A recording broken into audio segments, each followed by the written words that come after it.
Good morning, afternoon, or evening, wherever you found the time for me and my ramblings. Always grateful. Welcome back to another episode of Only Dead Fish Go with the Flow.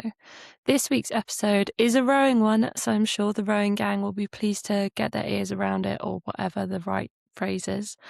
But it is also a good one if you've ever felt like you don't quite fit into one box. Today we're talking about identity, pivoting, and what it actually means to follow your own path. I'm joined by Robyn Hart-Winks, former rower, ocean rower, former teacher, now digital marketer, and all-round multi-hyphenate. She's literally like a penknife. Robyn's journey isn't anything but linear, and that's exactly why I wanted her on.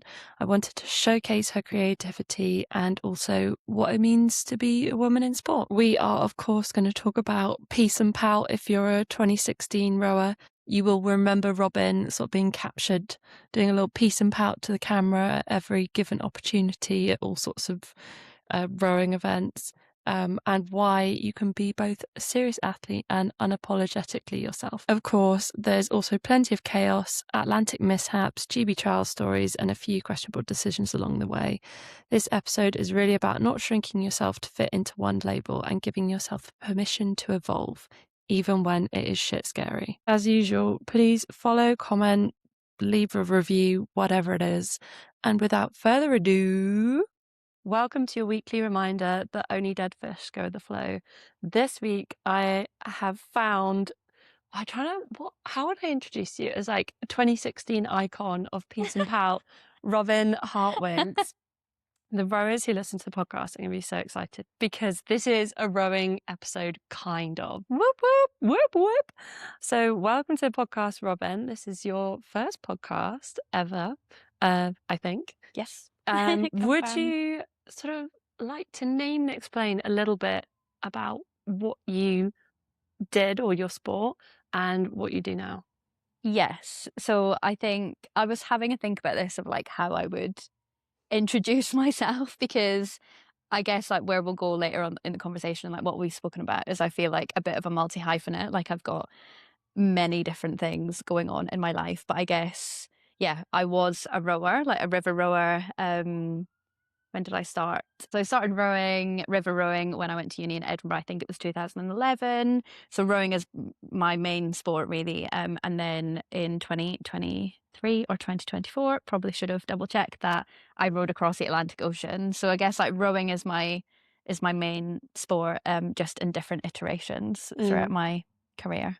And what are you doing now? Because I know you were teaching. Yes. So I was teaching, I did 5 years at a very nice school in London, very near to where I rowed in London, actually. So I rowed at University of London Boat Club, and Shout shout out UL, yeah, UL.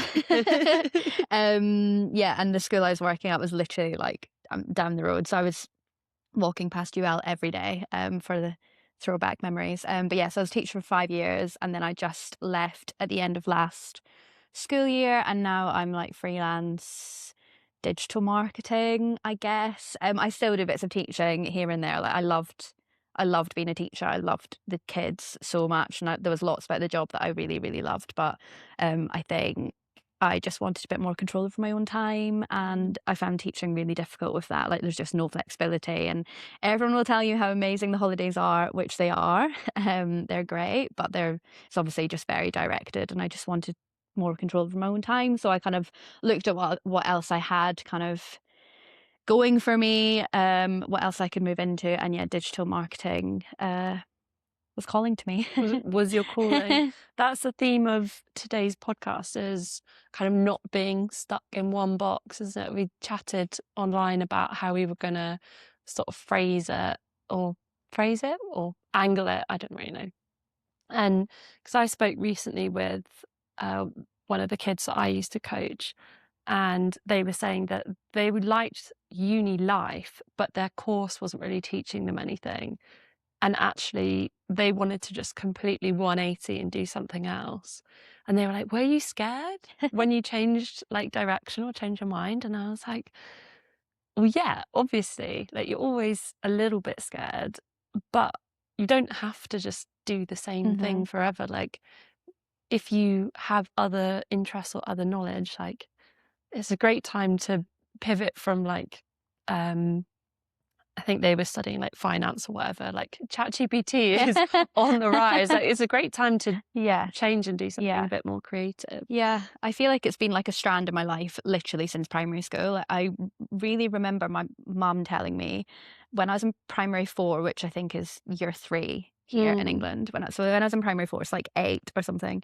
My teacher at the time, Mrs. Shepherd, she told my mum at parents' evening that I would probably always find it hard to like decide what I was going to do, because I mean this is her words, not mine, but she said I was good at lots of things, and that is obviously great, Mm. to like to be good at things, but it can make it quite hard to choose your direction, and you can quite often feel like there's just loads of things like battling against each other and trying to decide what direction to go into. And I think, yeah, it's absolutely never too late. Like, and then I went to uni. I started studying French and Spanish because that's what I'd been good at high school. And then I absolutely hated my course. So then after 2 years of that, I changed my degree. I stayed at Edinburgh, but I changed my degree and I ended up studying English language, and linguistics. And to be honest, I didn't really love that either. And I think, again, like but I did complete that course. But I think for me, my uni experience, certainly my undergrad, and what I would say to this person that you were speaking to is like, especially uni, like there's so much else that uni can give you. Like for me, it was rowing, and that like massively then set the trajectory for my whole life. Like if I hadn't started rowing at uni, so almost my course became like secondary to my real passion. All the parents are like, turn I know, but look at me now, guys. I would completely agree. I think uni in some ways for me was like a means to an end. But even now, like I finished my uni degree in, 2018, I finished my undergrad. And I'm still reverting back to people that I met during that time to like meet up, or like I've met with someone to just discuss the podcast and like a brand that they run and stuff like that. And it's never a waste of time. No, not at all. I think there is more of that narrative now of like, you don't need to go to uni to get a job these days, and like, what's the point in studying something, say like English? I think it's uni is regarded very differently if you're doing like a vocation, like teaching, nursing, being a doctor, like any of these things, which I then ended up going to study teaching. But those kind of degrees are seen very differently, because it's like, well, obviously to be a doctor, you have to go to uni. Whereas like to be a journalist, or I don't know, any of these other kind of, there's lots of routes into those jobs, right? Like you don't necessarily need a degree, but that experience at uni is huge. Like I grew so much throughout uni. It taught me so much, whether that was like in terms of like the course itself or the different people that I was exposed to. Like I'm from a small town in the northeast of Scotland, you know, like going to uni in Edinburgh and then in London, like just opened up my world. And then on top of that, yeah, like taking up rowing again, just it was just an extension of that uni experience. And like similar to you, lots of my like closest friends now are people I met through rowing, and that like whole network of people that you are then, whether you were like friends with them or it's someone's mum or dad or someone's friend that they work with, like all of these connections through that community. It's a great like spider web, isn't it? To just be able to be like, oh, I actually know so and so's somebody other has a parent that does blah blah blah, and you're just like, I wonder if they just be up for having a coffee. Back to our rowing. You started at uni, so I don't need to ask that. But the best and the worst parts of rowing. Okay, so again, like I think because I kind of see rowing now across like 2 strands for me. Like I've got like the river rowing strand and then the ocean rowing strand. But I was thinking about what would be the best and worst thing. And I think for me, like what I found the hardest when I was rowing both on the river and on the ocean was, and this sounds so dumb, but like the weather. And the lack of control with the weather. I found that really, really hard. I remember like being out on the river and I would get so frustrated, and it's so stupid. Like I can't change the wind. Like if it's windy and wavy, I just kind of had to deal with it, right? But I remember I'd be shouting and swearing, and I'd be like getting so annoyed at just like something that just can't be controlled. And I had the same on the ocean. Like the way that me and like my teammates Jordan and Louise, the way that we would like curse the ocean and like shout into oblivion, like just at the weather, just if it wasn't going our way. And I just found that really hard to just not be able to control that and just not be able to fight against it. I would say like the sport of rowing has ruined, like it's a really sunny day today. Yeah. It's gorgeous. However, it is windy. Yeah. And for me, that is a deal breaker. Yeah, absolutely. Pointless. Yeah, pointless. Like as soon as you go outside, you're just, oh. Yeah. And Do you why know am I what? having to This would battle against the wind? This would be so disappointing, like looking outside, Yeah. being like, oh God, it's going to be an absolute scorcher. The Yeah. water's going to be glass. It's going to be fantastic. And then you like catch sight of like a little flag and you're like, no. You're like, this is not going to be, this is false promises. Yeah. This is not But it's gonna such be a good. silly thing to like be so annoyed about, because yeah, you just kind of have to get on with it. There is no option. But so yeah, that's probably one of the things that I found the worst in my sport. And then I think the best thing is just like the camaraderie, like the friendships you meet. I know we've kind of spoken about that already, but I feel really lucky for like so many of the people that I've met throughout my life, like with sport in general. Like before I rode, I was a dancer. And again, just like the people that I met, the connections, the friendships, you know, throughout all of my sporting many lives. I think the camaraderie, like there is something about suffering that just really brings people together. I feel like dance and rowing definitely have that as a common, that there's a small pinch of suffering. I also saw on Instagram, I think it was literally yesterday, it said, it was a reel of some dancing, and it said she has 0.3% chance of going professional in this, but by doing this, you know, dance or rowing or whatever, she has 70% chance of being more successful in her work life, because it creates leadership skills, resilience, like all of 100% teamwork. And I just seeing those two together, because initially I was like, oh, that's so sad, like 0.3% of becoming like, you know, professional, this being your paid job.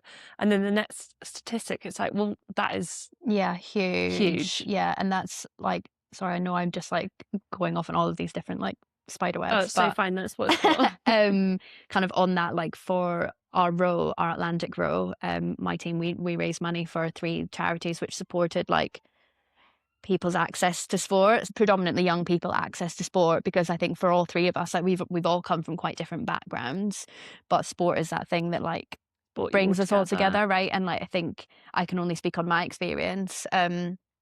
But kind of like I said, you know, I'm from like a small town northeast of Scotland. I was so painfully shy growing up. Like that's the whole reason why I do any sport really, is like we moved to a different town when I was like 5 or something, and I was so shy. My mum like signed me up to every club at the local sports centre just to help me like come out of my shell. And I think dancing, obviously Highland dancing because Scotland, wave the flag, was the first thing that had a space. But again, like that just hugely shaped my whole life. And I think sport for me has been that confidence. It's community, it's confidence, it's drive, it's all of those different things that I can now take into my work life, my social life. Like, so I think, yeah, that stat is so true. Like just the sport is one thing and that's great. And like whether you win or whatever, all of those experience, traveling, great.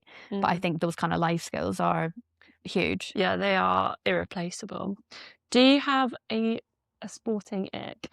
Yes. I do. I've got many. No. I think for me, I don't actually know how to phrase this, but I'm sure you will have had it, like when people kind of minimize other people's achievements and try to make a joke out of it. Like, I don't know if you ever had it, like if you'd wear like a GB kit and people would be like, oh my God, did you row for GB?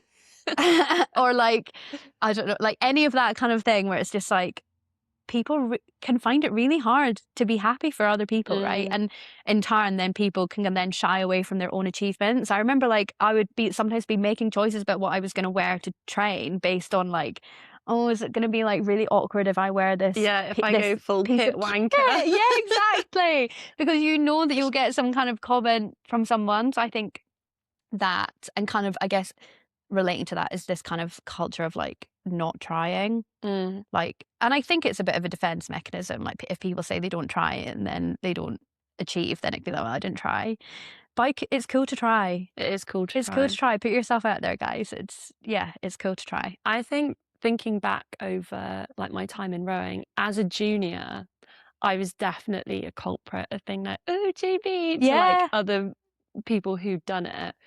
And I was a crap junior. Like I was busy getting caught going to a nightclub that I wasn't supposed to be in, and then like getting caught on CCTV, like climbing back through the window to get back into college. Like it's definitely like me not being very good. Like it's a projection. It was a projection. Yeah. And then fast forward a few years, and then suddenly I had my own Lycra, and I was like, oh my god, I'm such a wanker. Like I totally get it. And also sometimes it is genuinely just a joke. You know, like it doesn't always mean like what it might be interpreted as. But I do think it starts to like potentially bleed this sort of culture of like you can't be proud of your achievements, and, which is so sad, because especially like whether it's rowing for GB or going to Henley or whatever it is, like your sport related, like if that's been a dream and a goal of yours and then you achieve it and then you can't be proud of it because it's like embarrassing, like that's so sad. I think I did like a full circle, so I went from being that wanker that was being like, oh, GB as a junior to somebody else, then having got my own like GB uni Lycra from like a European under 23s to then like somebody saying it to me, to then like packing all my GB kit away and like refusing to wear it. I was like, oh my god, people people think cool. I'm showing off, or it's not cool. And then like obviously being like, oh, it's just a bit of kit, like unpack it, blah, blah, blah. So I did all 3 sort of cycles, and now I'm obviously like, oh, what an idiot. What an idiot. Hindsight is a wonderful It is thing. And also like age and like just I sometimes look back at those kind of things that might have affected me or upset me or made me embarrassed or whatever when I was like 18, 19, 20, whatever at uni. And now I'm like, would I care? Probably not. It's probably not that deep. But sometimes at the time, especially like if you are self-conscious, then those like little comments can just like really break you down. So it really tear you down.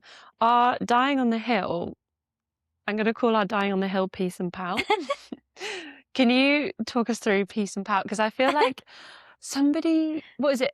It turned 2026 and everyone was like, post about you in 2016. Oh my God, I saw your Instagram post. I was like, do you know what? I remember all of that through 2016. I feel like 2016 was like really where it peaked. So 2016 was the year that I was like my final year at Edinburgh. I went to FISU, which for non-rowing people is like the World University Championships, I guess. That was my like first kind of like semi-GB thing. I mean, I think people would say that it doesn't really count, but for me at the time it felt like it counted. And I wasn't young enough at that point to under 23, so I was like, it was my final year of undergrad anyway. So that was that, and then I was moving to London right after that because it was quite late in the season, I think. So it was kind of the crossover from my final year at Edinburgh and then my first year at University of London. And the first picture, I mean, I'm sure there's other pictures of it throughout that year, but like one of the most like, I'm gonna say iconic pictures. I was gonna second you and say iconic as well. Is the picture of me at FISU, and I've got like the kind of GB like tracksuit top on. So that was kind of the beginning of that, and then I went to UL and I just really ran with that, and it just really became like I would like to think in that year 2016 to 2017 it was like my marker on UL as a club.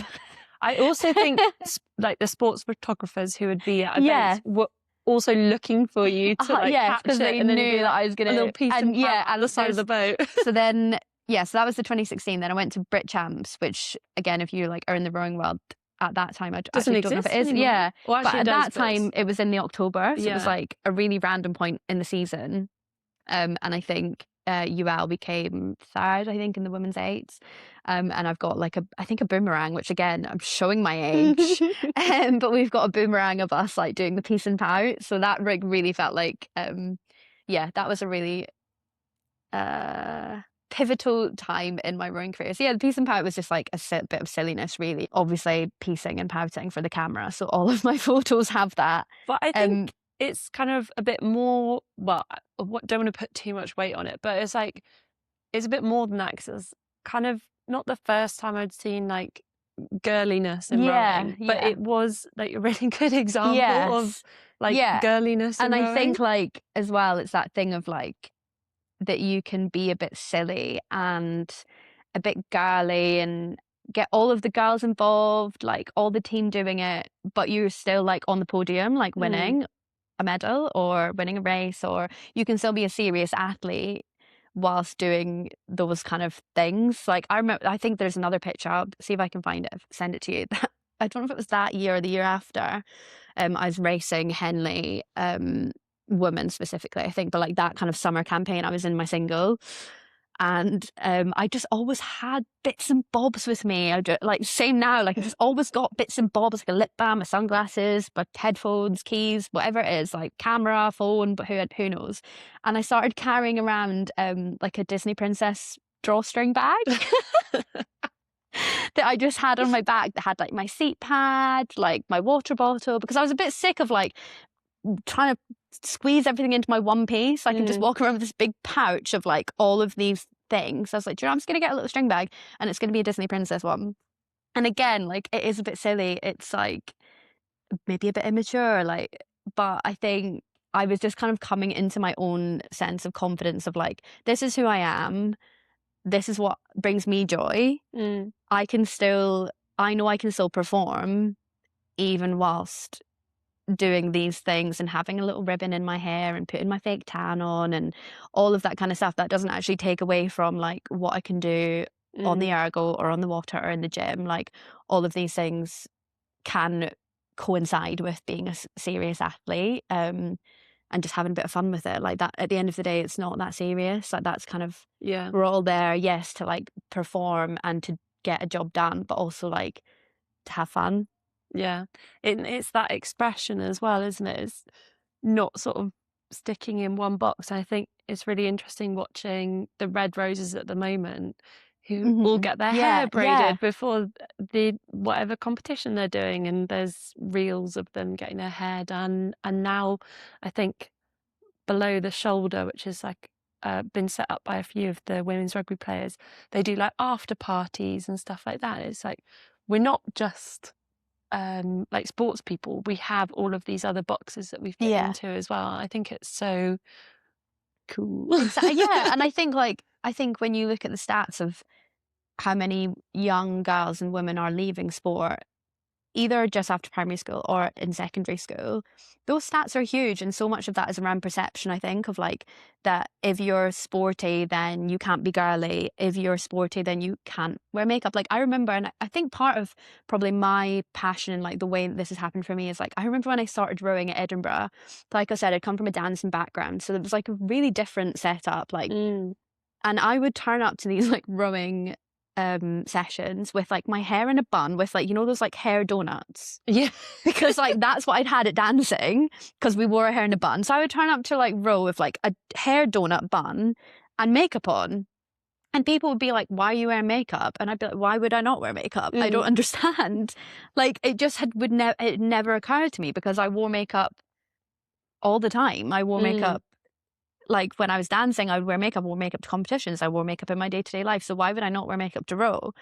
Like, I just couldn't make sense of it at all. And then obviously that did kind of gradually change throughout my rowing career, like stop wearing the hair donuts and stuff. But I did still take, like, I did make conscious choices on like what I looked like and how I wanted my hair to be. And I think then that started to bleed out into like that team as well. So kind of like you say with the Red Roses, like all getting their hair done. Like, I definitely started to see a culture of that in the rowing world, like where I remember at UL one year, it wasn't my eight, I think it was the second eight, like they all got their hair braided for I bucks. think I saw that with Yeah, purple. with purple, Yeah, and they yeah. all had it. Or like now you'll see, like, I don't know, like, is it Headington always have like scrunchies Yeah, or bows in their hair? And yeah. like, I think there is something really powerful in that. I think it can really easily be like palmed off as to be like, oh, silly girliness. But Mm. actually, I even remember like as a university student, like being quite intimidated by Headington, because they had this like perfect hair and they were all just like the most perfect like little like group. Mm. And that's quite intimidating, which was also then carried across because they were able to perform as well, right? It wasn't just like a silly girly thing. It was like they could be good athletes, great athletes, whilst having a ribbon in their hair. And that's And for context, fun. Headington is Oh, a sorry. girls' school. It's just like Headington is like picturing like these, I don't know, 25-year-olds. Yes. They're all 18 Yeah, and they're they're- terrifying. They're children and they're terrifying. And I didn't row as a junior, so I didn't have any context to this, right? Like as a uni student.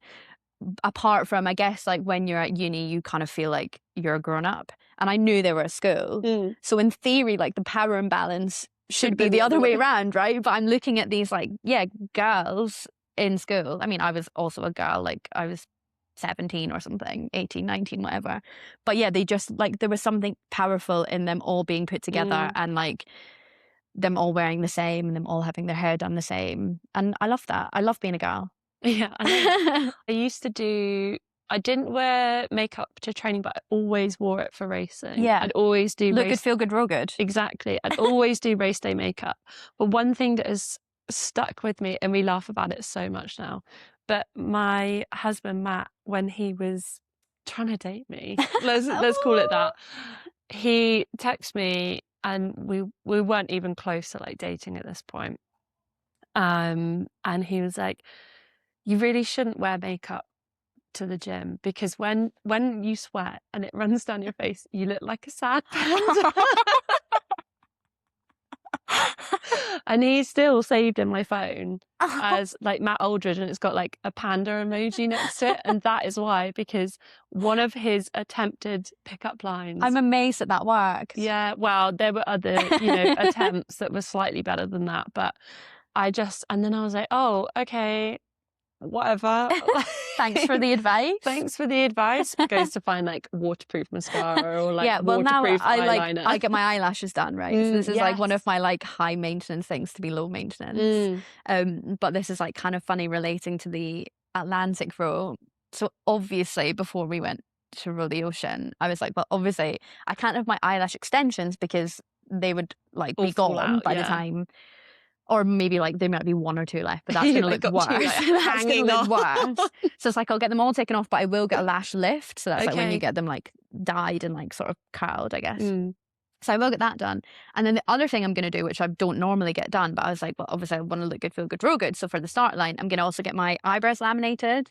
Worst decision I've ever made because, I mean, they looked great before the row, fine. But obviously throughout the course of like the 47 days where we were at sea, a long time. They just disappeared. So now in my before and after pictures, I've got like these really strong eyebrows, which are not my eyebrows. Like I don't get my eyebrows done, but obviously I just felt like I had to get them done before the row. And then I'm like, after the row, I've just got no eyebrows and no eyelashes. So it's just like such a stark contrast. And I'm like, yeah, that was a bad decision. Why did I do that? It's like, not only does she look like she spent 47 days at sea, she looks like she's been shit. Yes. She's also lost her eyebrows. They fell off. But we took makeup across the ocean with us. We like for the finish, we were like trying to do our hair and shave our legs and like we wanted to look cute. Just like mid-ocean. Yeah, no, literally. We're nearly there. Literally. I can see Antigua. Who's going to paint my toenails? Who's going to braid my hair? That is a good point. Yeah. I think I came to like hair braiding for racing quite late, purely because I couldn't do it myself. Yes. And then somebody, in the boat always managed to be able to do it. Then there's like a long queue. Yes. Everyone like, please braid my hair. Yeah.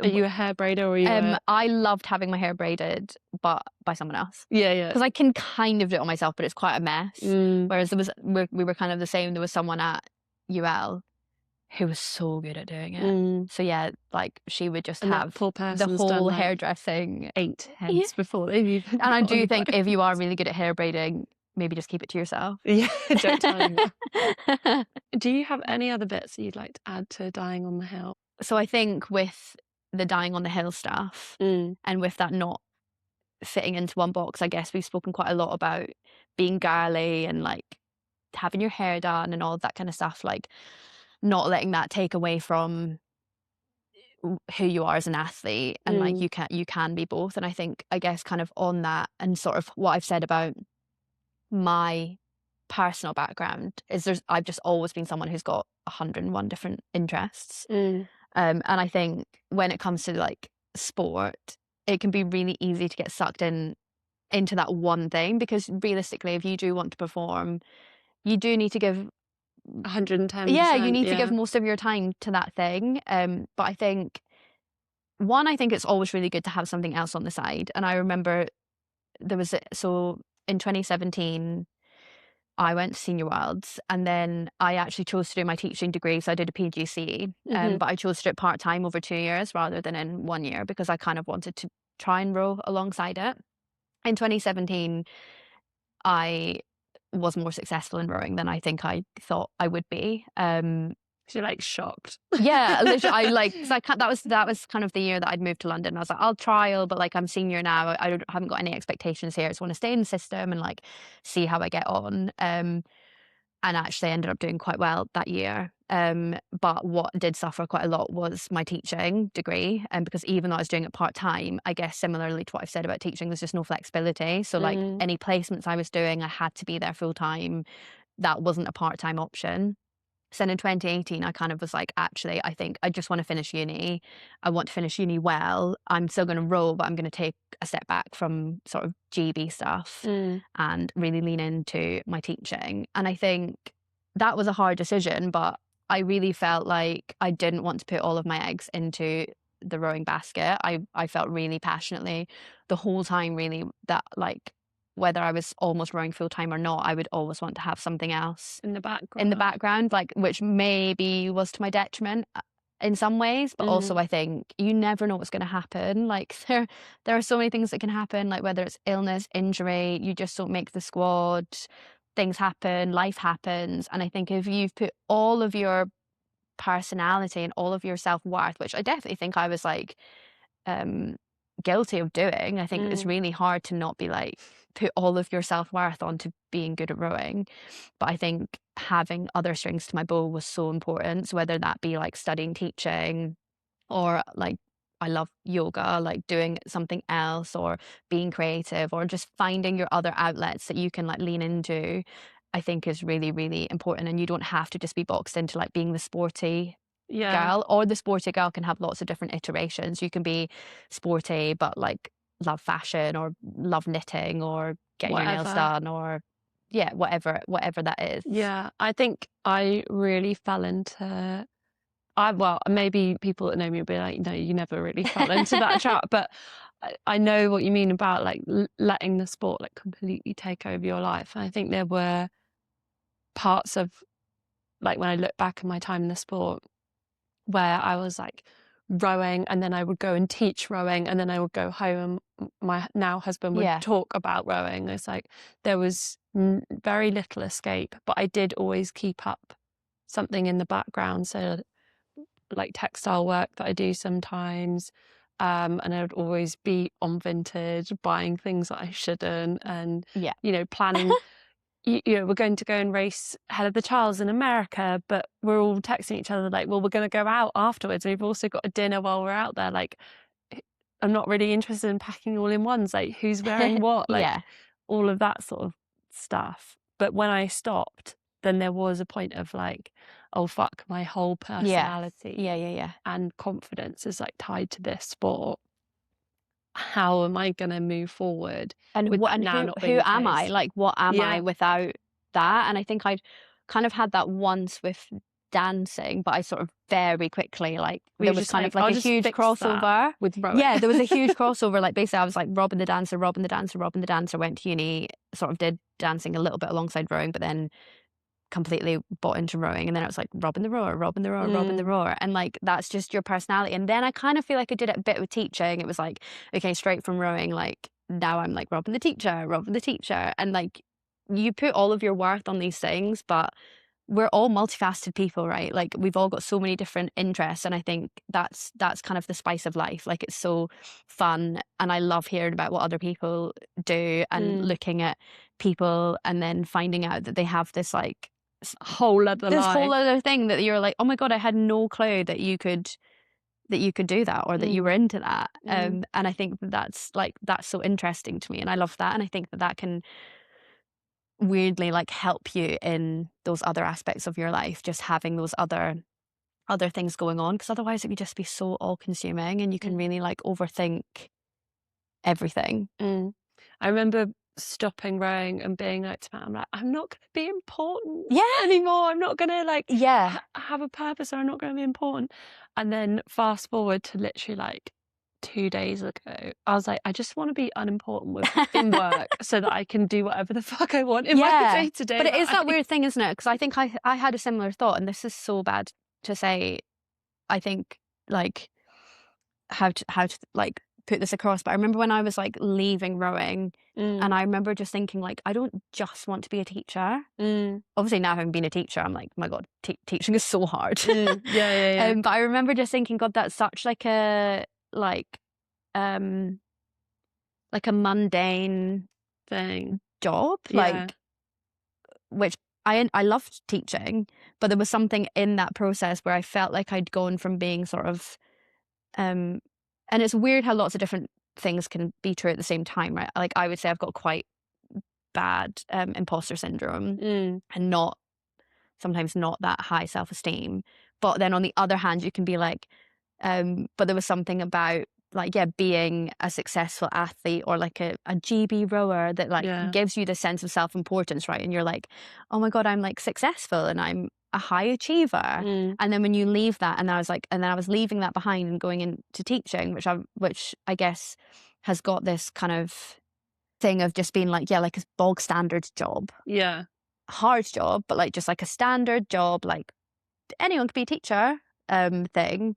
Then that was quite hard for me to like wrap my head around of like, I'm leaving behind this like this higher It's almost like a sense of persona, self. isn't it though? Because once you stop Exactly. doing it, you're like, people actually just confuse this sport with canoeing all the time. So true. And nobody cares as much as we do. No. And I think like I've not been to an Olympics, but I'm sure Olympians would say the same. Like I've definitely heard of people who've like, yeah, got Olympic medals and then they come out of that cycle and they're like, yeah, nobody cares. Yeah, it's Or like, people now do what? care. People do care. But yeah, it's like, now what? Okay, like, and that's why people end up going back, right, and chasing the next one and chasing the next one and chasing the next one. Yeah. And I think that's so easy to get into that cycle. And I think that for me, rowing hugely became that of like never quite feeling it was enough. Like it was always like, okay, well, you've won that thing, but like, what's the next thing? There's And another like, thing in 2 weeks' time. exactly. Or coming second was just like the first loser. It's like just never quite felt like enough. And I think for me going into the Atlantic row, I always like liken it. I feel like that sort of killed that last Horcrux of like competitiveness. Because that experience for me was about so much more. Like it is a race, I guess. But it didn't feel like a race. It felt like 47 days at sea with two of my best friends. And like there's so much more to that experience for me personally. So yeah, I just feel like the role like really formative. Huge. Yeah. I've spoken to a few people who have done that crossing now, which is crazy. Yeah, I know. Because I'm like, oh my God, yeah, I actually know so-and-so, or I've had so-and-so on who's done, that crossing, whatever. And everyone's like, it's such a good experience. It's amazing. It's still not going to convince me to do it. It is though, but I mean, don't get me wrong, it's also really shit. Yeah. Some of it is so terrible. If you don't like the wind on the flat I know. water. But then this is other interesting thing of you've come from river rowing is like lots of like the ocean rowing people, they hated when it was like a flat calm day. Yeah, I've heard this. Which I get, like it is like treacle, you can't surf, but I was also like, but we can actually take some strokes because all of the other time I've just been like holding on for dear life. Whereas like at least when it's flat calm, like I feel like I can like get my oar in and you're like, look at my catch. Yes. Don't look at my catches, they were so bad. But yeah, like it was a really amazing experience. And for me personally, I think like it was really, really pivotal in terms of like leaving river rowing and like either successes or failures behind. Like I kind of left river rowing in quite a bad way. Like I'd come out of injury and it didn't ever feel like I'd like achieved what I'd like either felt like I could achieve or what I hoped to achieve. So there's quite a lot of sadness in that. and even with the achievements I had, like, it's really easy to focus on the things that you didn't do rather than things that you did. Um, so then I think then doing the Atlantic crossing was just really pivotal in terms of like leaving that stuff behind and being able to see it for a whole experience rather than like winning or breaking a record, which are obviously amazing achievements. And if that's what you set out to do, then that's huge. But I think for us as a team, like our three main goals were like stay friends, like raise money and awareness for our charities, and just like be the best that we could be. And I think we could like really confidently step onto land and know that we'd done that. all three things. Yeah.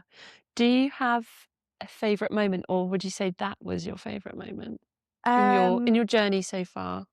Okay, favorite moment. I think it's really hard to narrow down one. And again, I think because I feel like I've lived like 100 lives. But I think like my favorite moments generally are just like the time that I've had with my friends and like the actual just like fun and silliness. Like certainly on the Atlantic row, like we were so silly. It was so it was so dumb and silly and fun, and like we would just sing at the top of our lungs, and like There's no societal norm out there. and it's like it is like you become like this like primary school version of yourself, because there's like there's no like real boundaries, there's no expectations on how you should behave, and you don't have anything to do apart from like eat, roll, sleep. So you just like you do these like silly games, you like sing silly songs. It's just like really silly, and that was just really fun. And I feel really blessed to have had that kind of uninterrupted time. Well, yeah, and also I lost my phone overboard, so there was like really no Instagram. But yeah, so like that was like huge. That feels like such like that whole period of time, like that period of time at sea feels like such like a huge, great memory. And things like obviously the finish was amazing, like seeing our family on land was just like really, really cool. And then in river rowing the same, like I always think about like, yeah, okay, with all of you obviously have all of the GB stuff, Scotland stuff, whatever, but actually like my favourite race, I don't know about you, was bucks. I loved racing bucks. Like, I'm sorry, I just don't think bucks gets enough credit, enough of a shout out. In 2 weeks. Oh, maybe I'll just make a little trip. Nottingham, here I come. But I loved that whole weekend. Like, usually, touch wood, it was like kind of nice weather. Like, obviously, it might be windy, but like, it was quite often windy. like some peaks of sunshine. Like, everyone would be outside all day. You'd be with like the whole team from uni. You could text in the music request. Exactly. It was like quite a fun experience. And like, I was probably same with you, like always racing like 10 different events. I remember one year I raced the women's 8, and then my coach had to roll my single down to the start, and I had to be driven down to the start so I could then jump in the single and race the single. And it was just like a bit chaotic, but like really fun. The vibes were really good. Like we're seeing people from all across the country that you'd been racing with all year. Like I just loved racing at Bucks. It was really fun. Really good fun. I think when I think of some of my favourite races, it is often the ones where we all went out and had like a big party sesh after. So when we did Head of the Charles in America, we went out to do well, but we ended up winning it. And then we were supposed to have trials in like 10 days time. We were like, no, we won't go out. We won't go out. And then we got the news that we won it, and we were like, no, okay. We're gonna go out. And like all of the photos are just like everyone running around Airbnb naked, like trying to get ready to go out, and like then going out as a group of like 8 girls or 9 girls, because obviously our cox with us, and like causing havoc and like meeting all these people in America. We're like, we're never going to see you again. It's all of the stuff like tied to those things, like those moments. Another like really funny experience was when the one and only time I did USA. I don't know, did you ever? Oh my god, did you ever do it? I did do it, and there's like pictures of the people that I went with in like bars, and they've got like a pigeon sat on their hand. What? And because we went to Serbia, okay, and we ate McDonald's for a week straight. Stunning. You've always got to try McDonald's in another country. It's like, but the food that was sort of like available was really like pushing it. Like it was a We had the whole same on fried ours. fish with its eyes for breakfast. And so we did end up just eating McDonald's for a week straight. And then obviously we went out for a night out after the racing, and I was looking for a toilet, and I opened this door in the nightclub, and instead of it being the toilet, it was their alcohol cupboard. Oh my Or like God, their storage. And I was jackpot. like, oh, and then I was like passing it all around, like, hey guys, like look what I found. And it wasn't just like alcohol, it was like rice something. It was like a really Oh my strong God. spirit. So then suddenly this night out went from like quite fun and tame to just like everyone Feral. was totaled, and someone ran through a drywall, and the assistant coach who'd come out with us missed the bus transfer from the accommodation to the airport. Oh my And God. we were all on the bus at like whatever 8 o'clock in the morning, like driving to the airport, and then all 3 of these buses that had all of the UK university students on pulled over onto a lay-by on the motorway. It's like coming back in Chinese whispers, somebody's missed the bus. And we're like, ha, what idiot would miss the bus? Comes back in, oh my God, it's a coach. Blah, blah, blah. And No. we're just like, ha, what an idiot. Oh Then it my goes back God. again, and we're like, oh no, it's your coach. And we're like, oh no. Yeah, I feel like USA's so chaotic. It Like is when we so went, chaotic. when we went, our trailer arrived and we had taken 2 parts of 2 different 8s. Oh. And then the other thing that had happened was like, I mean, I'm sure that I actually know that our coach wasn't laughing at the time, but like also like all of the bolts had like fallen through the trailer. So they're all on the motorway just all somewhere on the in Europe. motorway. It was just so chaotic. But again, like the kind of the memorable part and like the fun was just like being with your friends. And like I guess like I said earlier, like suffering really brings people together for whatever part of suffering it is, like whether it's like the racing side or the chaos of boat stuff or whatever it is, it just like really brings the It's team almost together. It's better so when funny. it goes wrong. Yeah, it's so funny, and it's so It's- like really good memories. I also remember because in Serbia the like money was really inflated, so someone had bought 100 euros with them, and at the time 100 euros was like 1,000 dinar. So they'd given in like £250 notes of euro into the exchange, and then just got like this massive wad of cash back, and we were just like, yeah, you're rich, we're rich, we're rich. Obviously that just was not the case at all. Just so silly. It is just so silly. And I think like, yeah, I think you can pin down like lots of your kind of favorite memories. You can make it really specific, and I'm sure there are lots of really specific amazing memories. But I think just generally like the thing that I'm most grateful with rowing across the board, whether that's river or ocean, is just like the people I've met, the connections I've made, and those kind of memories that all link to that. I feel really grateful, and I think that that's huge. And the power of sport generally is just, yeah, making those memories and having fun with your friends. A best fuck up. Okay, so I spoke to my mum about this, and I was like, Mum, what's my best fuck up? And she was like, obviously you haven't had any. And I was like, Thanks, Mum. Come on. She said losing my phone overboard in the capsize. Oh yeah. This was like 3 days from the finish. Like we were so close to the end. And this, to be honest, like this was the point in the row that I like had my biggest breakdown.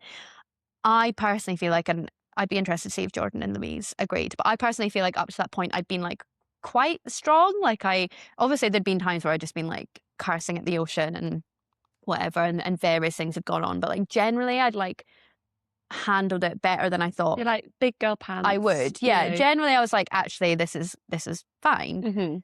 But there was just something about that capsize that just broke me in so many ways. And I think it was just, we were so close to the end, and I was like, why now? Just give me a break. Like how can it still be so hard and so shit? We're like days from the Caribbean. Like, come on. And basically like what had happened is I'd just come off the oars, and the way that we did it, we were a trio. We kind of always all stayed on deck. Like some people go into the cabins and have a sleep, but especially by that point it's quite hot. But throughout the whole row, really, during the day, all 3 of us stayed on deck together. We didn't want to have FOMO. We didn't want to miss out on what was going on with the other girls, with the games. Like, and yeah, like we were just thick as thieves, like pretty much the whole time. So we just were always on deck. So I'd just come off the oars. Jordan and Louise are rowing.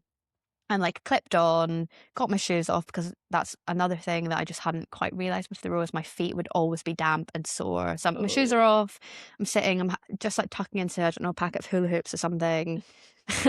And I just remember looking at, so I'm like facing Jordan and Louise, because I would sit in the stand. We had a beanbag that we called Shrek. Which was by this point like so grubby. It was like brown. It was in the swamp, like fully in the swamp. But I just remember looking at Jordan and Louise and seeing both of their heads like look to their left and then both just go, oh shit. And I just quickly looked and there was just like this really rogue wave came out of nowhere and just flipped us over. And they were rowing. I had my phone in my hand because one of my best friends had just asked me to be godmother to her baby. So I was like, oh my God, like telling them, and we just flipped overboard. And I remember just watching my phone just like sink. Just like fall out of my hand and sink like so quickly. And then the boat self-righted. Jordan and Louise miraculously managed to stay inside the boat. I don't know how. And I was like outside the boat, but I'm clipped on. But I'm so close to the boat because the way that my like harness and the clip had like gone over the lines, it was like completely taut. So I'm like just like bobbing like on the boat pretty much. I mean, I'm absolutely fine. Just looking at loads of our shit floating around us, like my shoes are gone. We're trying to scramble like and get whatever we can. And then Jordan and Louise pulled me back in. And that was just the point that I just had a breakdown because I was just like, what is happening? So tired as well. So tired, just so beaten down. And I was really, like, I wasn't, like, phones are replaceable, right? Like, it doesn't really matter. iCloud. But no, because we'd been on the ocean. So for me now, like that, and it's still something, and again, it's like, I can't change it. So there's no point in like dwelling on it. But that is something now that I still like now and again, like go to look at my photos and I don't have any, apart from any that I sent back, which we were lucky. We were able to send back quite a lot. And like Jordan and Louise took plenty whilst we were on the oceans. We've got loads of photos from being at sea, but any of those like personal, like little video diaries, if I didn't send them back, then they don't exist now. So that was just like really sad. That was also the day that my mum and sister were flying from Scotland to London to then fly to Antigua. So I get on the sat phone to my sister straight away to be like, we've capsized, I've lost my phone, I'm going to need you to get me another phone for Antigua.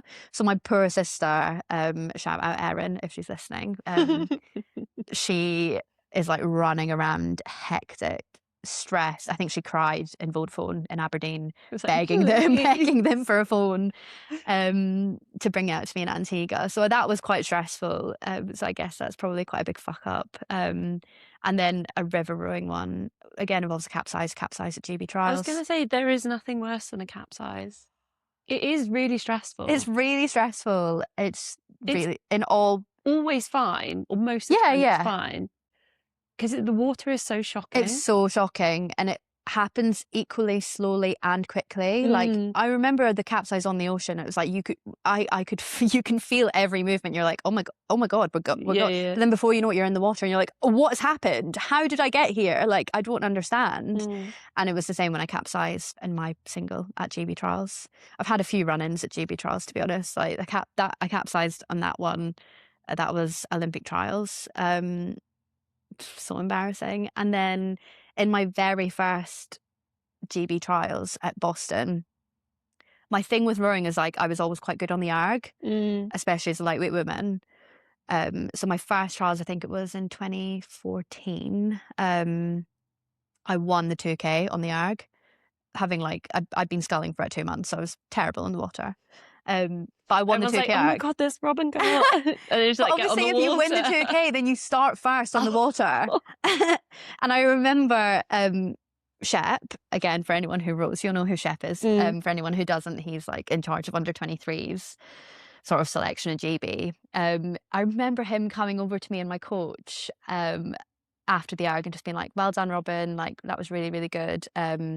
Just like a heads up, you're going to be starting first on the water tomorrow. Like just so you know, just see how far, like just see how long you can stay ahead for, basically. So like had no faith in me that I was going to be able to do that. And I like was not experienced at all. So I set off first, and I remember I had Emily Craig set off second, who is now an Olympic gold medalist. Yeah, forever. And I Olympic just thought, do you know what? I'm just going to rate the same as her. Because I had no clue. I really had no clue. So like that whole first half, I'm just like going like crazy, probably rowing terribly, but racing along like as if we're in a double. I managed to win the first half up to the corner or whatever in Boston. And then I must have come like 23rd in the second half. Luckily, I averaged out and I came second overall.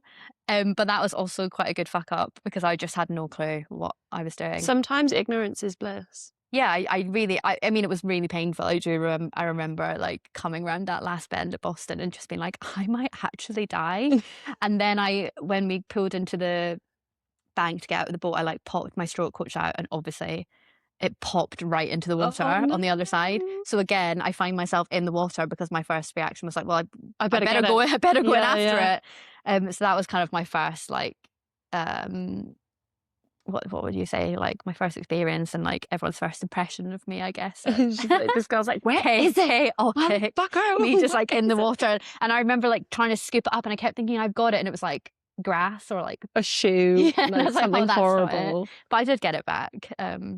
But yeah, so it's been quite chaotic. My only, because I was always sweeping, but there was one occasion where I had to do a single at Boston, and it was the most miserable thing. So miserable. My final two questions is, do you have words to live by or like a Robyn mantra? So my mum, again, shout out to Anne, she always says, just be your wonderful self. Oh. And that's just like, I just love that so much. Like, I find it really comforting going into any situation, just thinking like, just be your wonderful self. I've got it on like a little, that like little orange hoop thing over there. Oh, yeah. I was looking at the lady covered in oranges. I was like, there's no writing just on beside that. her. So yeah, I think just be your wonderful self is something that I like try to remember when I'm going into anything. Like kind of like I said before, I think I can be quite hard on myself. I'm a real perfectionist, and I can sort of off the back of that can have like imposter syndrome with quite a lot of things. But I think if I just bring it back to like just be your wonderful self, then I find that quite grounding. And then on the other side of that, the other one is obviously look good, feel good, roll good. Absolutely. And which I think applies to like everything. Like me and my sister ran the Great Scottish Run last year, I think, or the year before, half marathon. And obviously we were like getting our matching scrunchies. Yeah, look good, feel good, run good. I feel like, yeah, that's quite powerful. Also, it's like finding the things that do make you feel good. Like I think I've spoken a lot about like wearing makeup and having your hair done. And I think like, that's not going to make everyone feel good. But I think it's like, I guess they kind of tie in together, like just be your wonderful self, look good, feel good, roll good, or whatever. I think you can be any iteration of these things. Like you might hate having your nails done. Yeah, and adjust it accordingly. Yeah, like do what makes you feel good. But I think just don't be afraid to do those things. It doesn't take away from the seriousness of you as an athlete or as a person just because you want to do any of these things or don't want to do any of those things. It's like finding your way within your sport and what gives you that sense of self and sense of being and that self-confidence. I would also, when going back to being your wonderful self, there has been no instance in my, like, it could be like my working career or like my sporting career or anything like that. There's been no instance, I don't think, where my personality has let me down or where showing my personality or being a more personable person has been a bad thing. Yeah. And so, like, when you're going to approach a new situation, I always think it's better to like show a bit more personality than try and be something that you're not, because it's just false advertising. Yeah, exactly. And like you as yourself as an individual is going to be more memorable than you trying to be someone else. Like those little quirks, whatever it may be, like a Disney backpack or whatever, like they're the things that make you stand out and make you memorable. Like I remember so vividly, probably 2017, whenever I got like new sports kit, I got like the most outlandish like colours, like as bright as possible. One of the coaches were like, why do you, like, those are very bright leggings or very offensive leggings or like whatever it was, combo legging. And I was like, yeah, but I'm at a selection trial and you just noticed me. Because I've got like a stupid combination of clothes on, like be a bit obnoxious. Yeah, like, I was like, it's a bit stupid, but it's tactical. Exactly, and you'll always be easy to spot. Yeah, and you'll be like, oh, the girl that was wearing hot pink leggings. Yeah, or the girls. I remember like we raced the quad, I think, at Four's Head, and we all wore like our purple one pieces and purple leggings, and we looked like, I don't know, blueberries or something. Little purple smurfs. Yes. Did we look and feel good, real good? I don't know. Were we really memorable? Yeah. I think, and again, it's like, is there something like powerful in that kind of, whether it's real or not, that like people think that you're confident when you do things like that. Like, I think for me, people will often confuse like me wearing some outlandish things and posting myself on the internet. People will confuse that with like that I actually am really confident. I'm actually really not. I think I'm better as I get older, and I think things like teaching and rowing and lots of my life experiences have added to those things and have helped me develop a sense of confidence. But I think fake it till you make it. Like, just because I'm like posting things on the internet, one, doesn't mean that I like think I'm the shit, and it doesn't mean that I'm really, really confident. I'm actually really not. I'm a huge overthinker. I'm a natural introvert. But it's almost like by putting myself out there and doing these things, it's like an armor, right? It's it then in turn becomes real. So I think, yeah, like lean into those things. Absolutely. My final question is, do you have a soundtrack for the week, or a soundtrack for, like, I don't know, 2016 rowing Robyn, or Oh my is there anything that God. springs to mind? I mean, my like perpetual soundtrack always is anything Taylor Swift. I'm such a Swiftie. I just love Taylor Swift so much. So like, you catch me on any day, anytime, I'm listening to Taylor Swift. But I love musicals. Greatest Showman. But I just love musicals generally. And what I always loved, like my playlist, like 2016 Robyn, I loved having my music on in the gym or on the arc. I'm not sure everyone else loved it, but I love like if me, I would have put mine on the speaker. Yes. I was like, no. Yeah, not again. Not again. But I love having like a bit of a mix of things and like songs that you can sing along to. I used to hate when like people in the gym would have like music with no words. I'd be like, what am I going to focus on? Like, I need to be able to like sing along or like think about whatever, the chorus. Exactly. So like musicals, like pop, anything like that. But yeah, I would say Taylor Swift, always. The Greatest Showman. The Greatest Showman. Sometimes. Matt was like doing the washing up one time, domesticated, and he was listening to the Hercules soundtrack. So good. So good. So good. Such a crowd pleaser. I just think like, and those are the kind of things that people like, if you were to go into the gym and be like, I'm putting on the Hercules soundtrack, people would be like, oh God. And then they put it on. And everyone wants to sing along. Like, banger. It's really like boosts morale. I mean, same with On the Row. We had our speaker out on deck all the time. And it would always be like, yeah, things we could sing along to. Disney, we loved Disney, musicals, pop, like and then just going through like different artists, like whole back catalogs. I think we did like a Rihanna day and like just good. Like things like that you can just really get your teeth stuck into.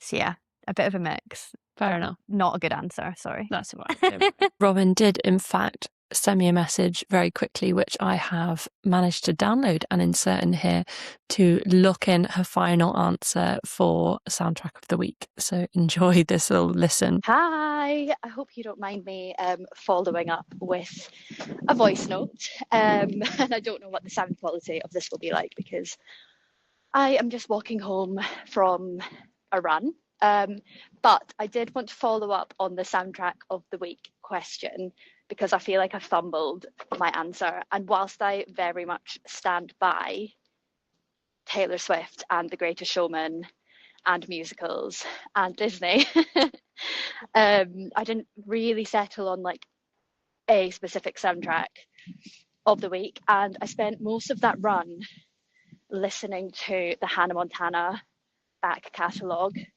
Obviously, OGs will know that it was just the 20th anniversary of Hannah Montana. And I feel like Hannah Montana was such a pivotal part of my like teenage, no, it's probably a bit too old, but anyway, sort of like teenage, early adult life. And honestly, every song is a banger, but I do have to give shout outs specifically because I feel like these are on topic. So special shout outs go to Rockstar and Best of Both Worlds, because I feel like they sort of encompass that idea of like doing lots of different things. And like when I was teaching, I would always think of my like Hannah Montana life, because I might be at like an event in the morning for like my creative endeavors, and then I'd be like rushing off with a goodie bag to school to go and teach year 3 science. So yeah, I just feel like Hannah Montana is my soundtrack of the week. Well, that is everything. You have completed the podcast. If anyone wants to find you online, where can they find you? Predominantly, I guess, on Instagram. I'm trying to be I'm a millennial, but I'm trying to like lean into Gen Z and be on TikTok as well. It's but hard. It's just like another Same. situation. But yeah, predominantly on Instagram, and it's just at Robyn Hart-Winks with no hyphen, just my Fantastic. full name. Fantastic. Well, thank you very much for having me. Thanks for having me. Ta-da. Bye. Thank you for listening to this episode. If you enjoyed it, as I said earlier, please follow, like, subscribe, all of those lovely things. We are also coming up to our 1st year anniversary of the podcast. So I just wanted to say a massive thank you to everyone who has supported it. We will be a year old mid-May. We are going to do a giveaway. I've not announced it on Instagram and I've not sorted anything out for it yet, but it's happening. You just got to keep an eye out. So keep an eye out on the Instagram account, the Only Dead Fish podcast. Anyway, hope you enjoyed the episode and chat next week. Bye-bye.